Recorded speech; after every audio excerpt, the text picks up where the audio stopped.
It was a dreary autumn evening in London when Sherlock Holmes, pipe in hand, gazed out of the fogged window of 221B Baker Street. The gaslights flickered against the mist, casting ghostly shadows on the cobbled streets below. I, Dr. John Watson, sat by the fire, jotting down notes from our last adventure, when a timid knock echoed from the door. Mrs. Hudson ushered in a pale, trembling woman dressed in black. Her veil, damp from the rain, did little to hide her haunted expression. She introduced herself as Mrs. Margaret Whitby, a recent widow from Hampstead, and though her words were measured, her voice betrayed a deep undercurrent of fear. "My husband Edgar passed away 3 weeks ago," she began, her gloved hands twisting a handkerchief. "He was a quiet man, a scholar of rare books, yet since his death I have been plagued by voices."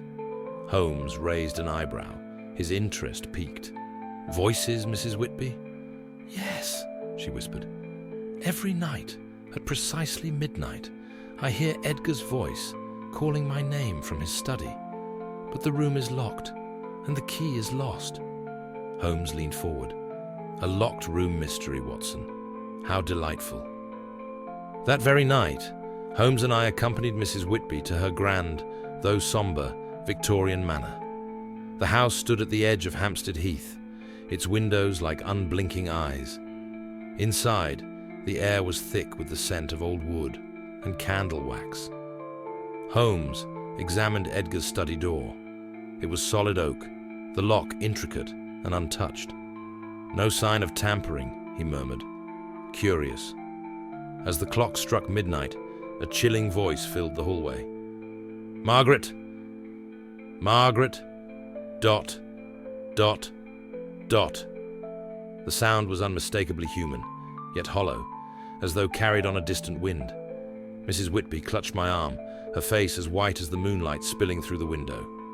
Holmes, however, was unshaken. He placed his ear to the door, then gestured for silence. Slowly, he led us upstairs to the attic, a cramped and dusty space, cluttered with trunks and cobwebbed furniture.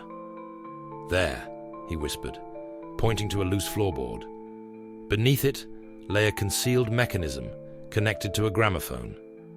Holmes carefully lifted the device, revealing a wax cylinder etched with grooves.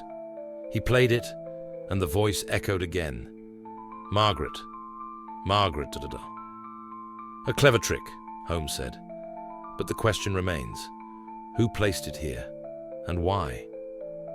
Holmes spent the following day scouring Edgar Whitby's life. He discovered that Mr. Whitby had been engaged in a bitter dispute with his younger brother, Henry, over a rare manuscript said to be worth a fortune. Upon questioning Henry, we learned he had been suspiciously absent from the funeral and had recently come into a large sum of money. That evening, Holmes confronted Henry at his townhouse. Under the relentless scrutiny of those piercing grey eyes, the man broke. He confessed to staging the haunting to drive Margaret out of the house, hoping she would sell it and the library of rare books within. "I needed that manuscript," Henry snarled. "Edgar never appreciated its value." Holmes handed Henry over to the police, but not before recovering the manuscript, a centuries-old copy of a lost Shakespeare play, hidden in a hollowed-out book in the study. As Holmes and I returned to Baker Street, I marveled at his deduction.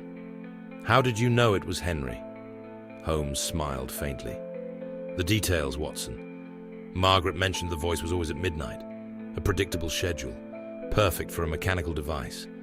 The locked door suggested a diversion, and Henry's sudden wealth provided motive. Still," I said, "the voice was unnerving." Holmes chuckled, lighting his pipe. "Ghosts, my dear Watson, are often merely the whispers of greed." With that, the fire crackled warmly in our hearth, and the fog outside seemed just a bit less ominous.